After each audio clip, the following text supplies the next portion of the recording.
story appears ordinary until you see the core side of it. And what you're looking for is the story behind the news.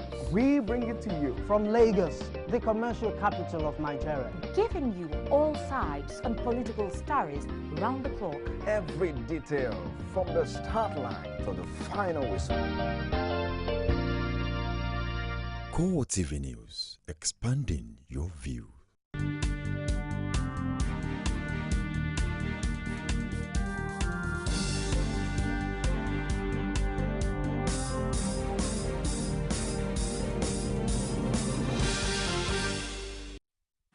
Good evening, CoreTV News on the hour. I am Tolu Ojewumi.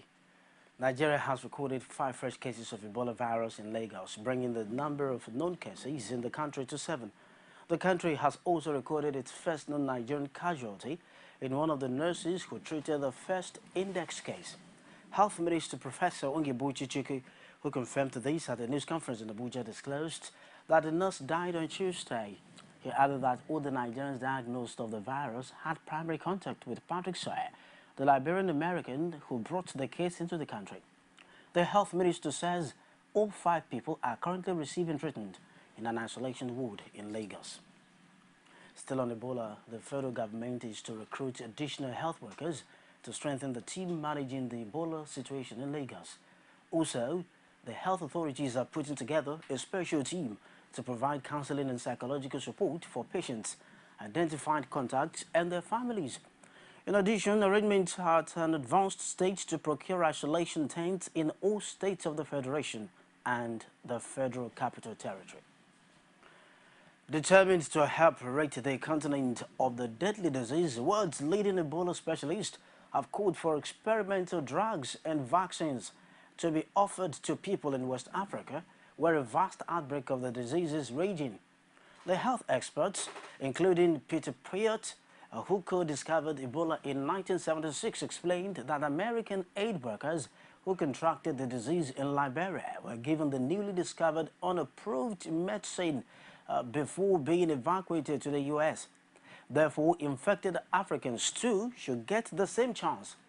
They stressed that African governments should be allowed to make informed decisions about whether or not to use these products, for example, to protect and treat healthcare workers who run especially high risks of infection. According to the Ebola specialist, the World Health Organization, WHO, the only body with the necessary international authority to allow such experimental treatments, must take on this greater leadership role in giving equal opportunity to all infected.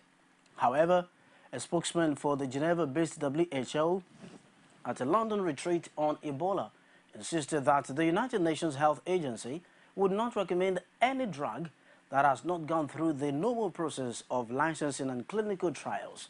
Treating patients with experimental drugs that have not been tested in humans to determine safety and efficacy is highly unusual to the practice of the World Health Organization. The World Bank says it will commit $200 million in emergency funding to help Guinea, Liberia, and Sierra Leone contain the spread of Ebola infections. Part of the fund is also to go into helping the communities cope with the economic impact of the crisis and improve public health systems throughout West Africa. World Bank Group President Jim Young Kim, a medical doctor experienced in treatment of infectious diseases, said that the financing commitment is in response to calls from the 3 African countries hardest hit by Ebola and the World Health Organization for immediate assistance. He said the World Bank would also step up social safety net assistance for affected communities and families, as well as help strengthen the region's disease control capacity. The All Progressives Congress APC held its mega campaign rally for the re-election bid of Governor Rauf Aregbesola. Former Governor of Osun State Olaguso Oyinlola decamped to the All Progressives Congress APC at the rally. Rashid was there. He fired in this report. The Oshobo City Stadium was filled to the brim with people who defied the torrential rain to attend the mega rally of the All Progressives Congress. The chairman of the All Progressives Congress, John Digi Oyegun, sounded confidence while addressing the crowd.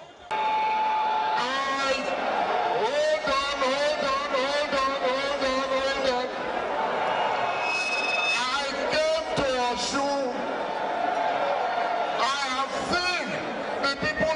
Osun, and I hereby pronounce Aregbesola has conquered all. The expected then happened. Fighting rumors of the defection of former governor Olagunsoye Oyinlola.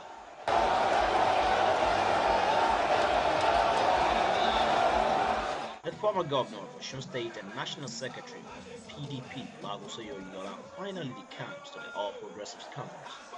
According to Oyinlola, the move is aimed at solidifying the development experienced in Osun State. That is a combination of forces, experiences, and one has seen his life. I governed the state for 7.5 years. Akande has been governor. Isiaka Adeleke has been governor. With incumbent governor, we can always put our head together and get the best for the people of Osun State. Party leaders say the coming of Oyinlola has further strengthened the party towards winning the Osun governorship election and the 2015 general elections. It energizes our people in Osun to get ready for the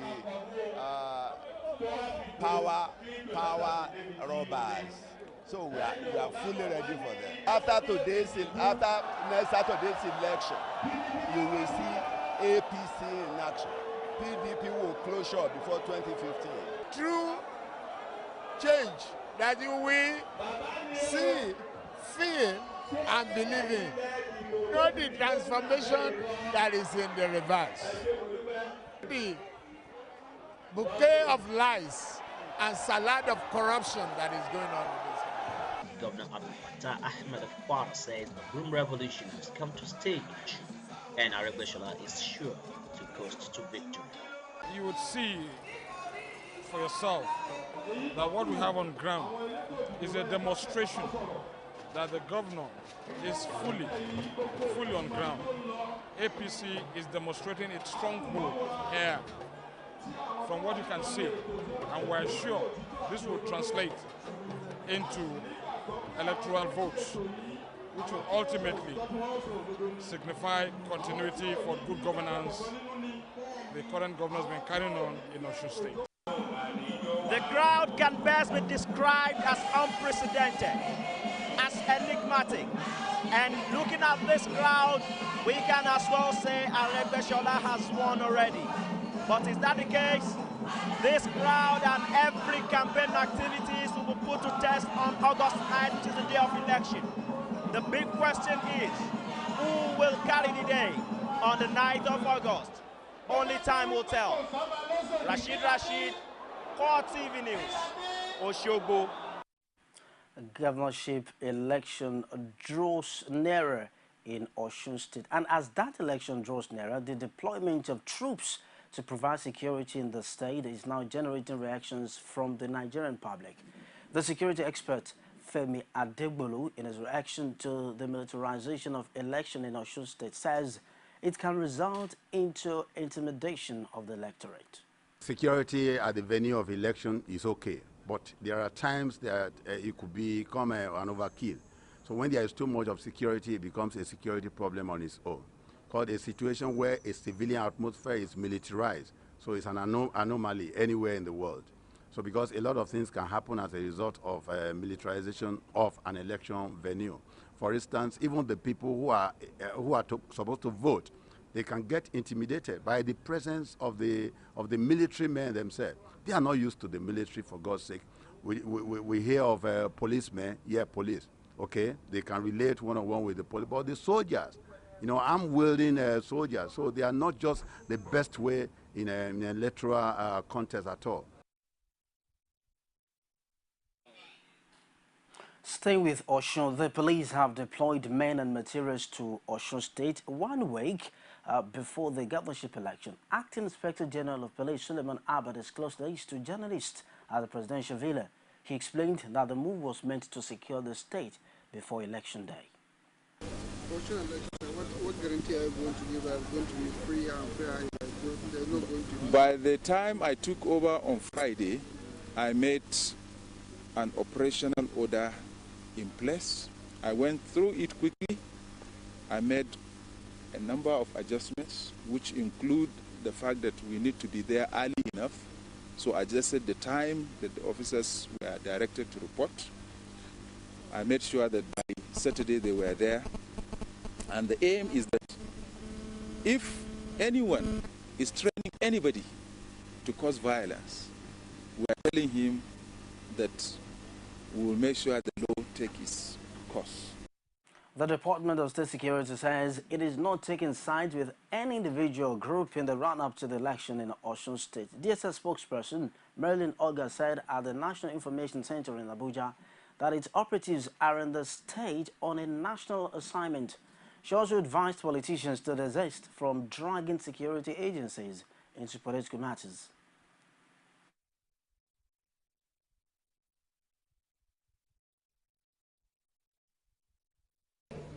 The DSS will not be dragged into playing politics in Nigeria.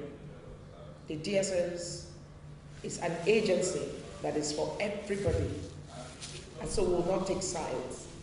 So we are advising that politicians should face their political activities and leave us, the security forces, out of their various engagements.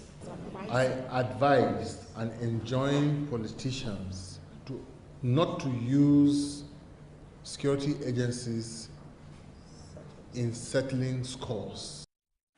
For reasons very obvious, Osun State remains a focal point in the media at the moment, and as political gladiators intensify the battle for the soul of Osun politics, Minister of State for Defense Musilo Banikoro has alleged the All Progressives Congress APC of importing aliens to the state for electoral fraud and security breach. Speaking in the same vein, PDP stalwart Femi Fani-Kayode says the party is sure of victory in Osun and it is ready to match the APC in the poll. Rashid has more in this report. Acting in accordance to the vow of Mr. President in policing the forthcoming election in Osun State, the Minister of State for Defense, Musiliu Obanikoro, has accused the APC of planning to destabilize the forthcoming election by mobilizing people heavily from southwestern states to rig the August 9th election and cause security threats in the state. Obanikoro stressed that the federal government is poised to make the election a free and fair one to the extent that the winner will be able to come out and congratulate the losers. He explained further that to ensure this, all polling units will be adequately secured to the level that no evil perpetrator will have any access to destabilize the election. We have it on good authority that people are being mobilized from other states within the southwest, particularly from Lagos, Alimosho area of Lagos State, all the local governments, including the 37 LCDAs in Lagos State. We believe this kind of movement is capable of causing unnecessary crisis, and that is why we have ensured the presence of security men to ensure that people who doesn't have any business here are not here. Femi Fani-Kayode, in his words, says he is all out to canvass for the governorship aspirant of the PDP, Yola Omishore, to ensure his victory. He emphasized that the Ekiti experience is expected to happen in Osun and ultimately take Lagos away from the APC. We're all working night and day to ensure that what happened in Ekiti State happens in Osun State as well. As far as we're concerned, once we can achieve that, it opens the doorway. Akin Oshotokun, an Ekiti indigene, says, drawing from Ekiti experience, the perception of military and activities of other security agencies is that of mutual collaboration and cooperation, saying there will be a replica in Osun come August 9th. My own perception of the conduct of the military in Ekiti State actually complemented. They ensure that nobody roughened anybody up, no violence. You can go to vote without any fear of being molested by thugs or anybody. Once we have something like an election here, given the history of elections in this country, coupled with this Boko Haram insurgency, what will you do as president? You want to leave chances away? With the presence of the Minister of State of Defense in Osun State ahead the August 9th election, the ruling APC should be prepared for a tough battle of wits come August 9th. Rashid, CoreTV News, Oshogbo. The decamping of the former governor of Osun State, Olagunsoye Oyinlola, to the All Progressives Congress APC is now generating reactions from the People's Democratic Party (PDP). Minister of State for Defense, Mosilo Obanikoro, described the former governor's movement to APC as political suicide and an ungrateful act. I would have expected one for him to take a cue from the lesson from Ekiti. A good number of people prevailed on Oni not to decamp. He did. Well, the outcome, as they say, is now history. No matter what he thinks he is today, he was my commissioner. He's not the one to teach me how to draw experiences and lessons.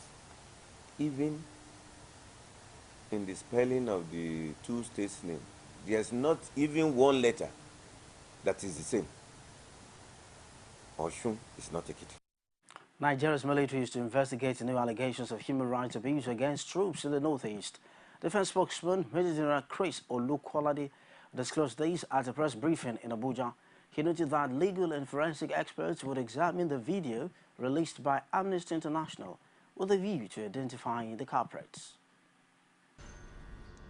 Consequently, the Defense Headquarters is expanding the scope of the already existing Joint Investigation Team to include these allegations, and in this regard, a team of officers and legal as well as forensic experts have been inaugurated to study the video and the resultant allegations of infractions in order for us to ascertain the veracity of this video with a view to identifying the people behind such heinous acts. This will further determine and stimulate necessary legal actions that will be taken for us to facilitate the position of the law on such infractions. Now, branding is fundamental to the success of any business. This principle, no doubt, propelled the management of CoreTV News to carry out a unique rebranding of its television outfit. The station, which is dedicated to news reportage, operates on Star Times Channel 329. A press conference was held at the CoreTV News headquarters in Lagos to unveil the new logo. Olajumaka Olatunji has more. Without doubt, CoreTV News is now a household name when it comes to news reporting. Barely 6 months into the operation live, the television station beaming on StarTimes Channel 329 has been able to turn impressive news reports which have elicited some encouraging comments from the viewing public. The management of the television station, in keeping abreast to developments in the media world, embarked on a unique branding process which climaxed in the unveiling of a new logo for the station. Reading out the modest achievements of the television station in the last 6 months, the managing director, Jide Adediro, says the station places high premium on professionalism, which has contributed immensely to the credibility of the station. CoreTV News is a news-oriented TV station. Okay, when we say news-oriented TV station and 24 hours, that is not to say that we do not have programs that we do, but we have programs that are also news-oriented programs. Okay, whatever you see on our screen is something you know that is on the news, in the name of either programming and all of that. Like what we are seeing presently is in the news, okay? And that is where we're coming from. Then if you see another program, so you can't storm on our TV station and do not have information as to what is on the news, irrespective of what you see there. We're there to inform and all of that. The Director of News and Current Affairs, Emmanuel Malago, ordered that in less than a year, the TV station is rebranding for better improvement. We are not doing news like any other station. We're evolving. It's a gradual step. And then what you see at the moment is even just a scratch on the surface. You know, we've not started the way we, you know, it's an emerging trend for us. Meaning that, you know, from time to time, we'll review our position and see, you know, where we can improve upon, which we do from time to time. We rub minds every day to see, okay, this is how we're looking at our news. This is how we're looking at focus. The executive director of the organization, Hakeem Yusuf, speaks on the challenges confronting the industry in Nigeria and the operating business environment. bearing in mind that the economic situation of the country, so I will still need to pay. I haven't bought my TV, my decoder, I will still go and pay again. So when this question was thrown to NBC, they said, well, like the local station you already know, some of it will be free to air. So if you now want to view more, that is when you go and pay. So I can assure you that Nigerians will enjoy the digitalization when it is fully switched.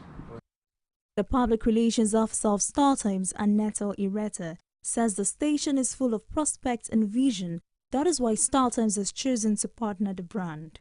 We are excited that we have CoreTV on StarTimes, and we believe that with what we have to offer Nigerians, migration, and at the same time option of news, not just only news, but recent discussing news, you understand, then it's something in which people can start to relate with and want to be a part of.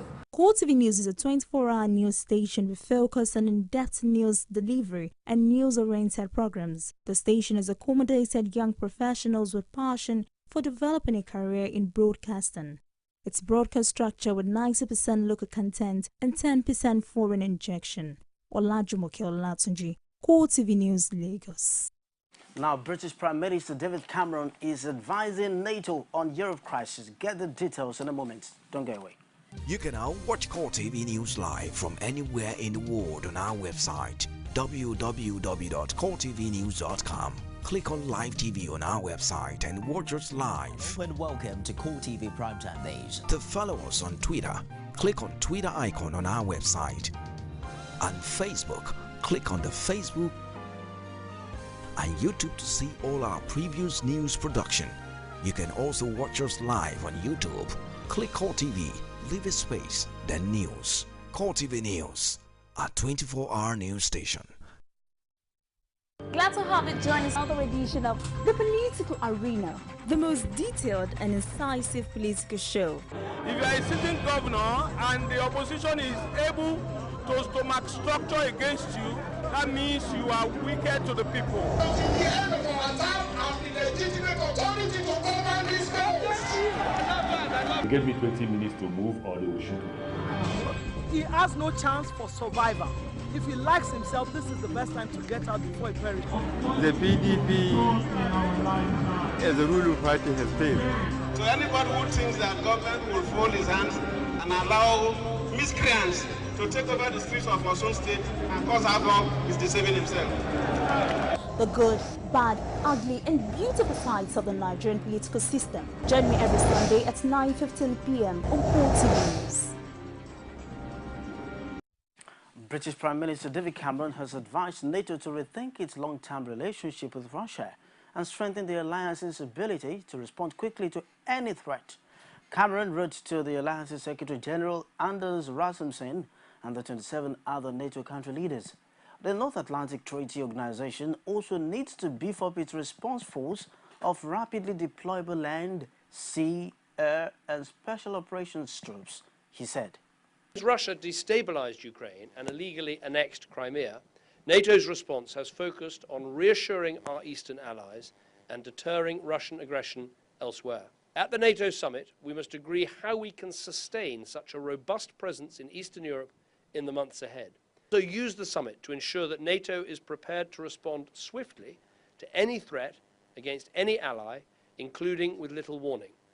That means a multinational, high-readiness force that can deploy quickly on exercises in the territory of an ally that feels threatened. And coming back to Africa, a 5.3 magnitude earthquake hit central South Africa, shaking buildings in the financial capital of Johannesburg. The United States Geological Service said the tremor was centered in Orkney, 120 kilometers southwest of Johannesburg, an area with a high concentration of gold mines. With that, we wrap it up. Thanks for watching. I'm Tolu Ojewumi. Good evening. I'll see you again soon.